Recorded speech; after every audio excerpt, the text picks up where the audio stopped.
नमस्कार मित्रांनो, महाराष्ट्र सैनिक राहुल. जनतेचा टॅक्सचा पैसा हा कसा फुकट वाऱ्यावर उधळला जातो, म्हणजे वाऱ्यावर नाही, पावसाच्या पाण्यात वाहतोय. आणि या परमिशन कशा दिले जातात? नगरसेवक, आमदार सगळे झोपलेले असतात. महापालिकेचे अधिकारी झोपलेले असतात. आणि 2 दिवस पाऊस नव्हता, पण आज पाऊस पडतोय रात्री.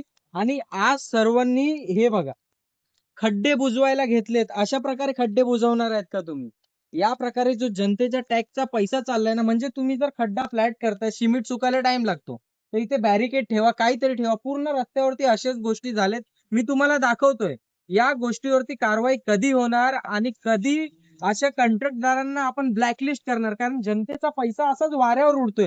म्हणजे जो रस्ता आहे त्याने घाण होतोय, त्यापेक्षा जास्त घाण हे लोक करायला लागले. तर आता या व्हिडिओच्या माध्यमातून कुठेतरी कारवाई झाली पाहिजे मित्रांनो. हे बघा, त्याच्यावर पण गाड्या जात आहेत. इथे साहेबांचे पोस्टर पडलेले आहेत. हो, भाजपाचे पोस्टर आहेत हे.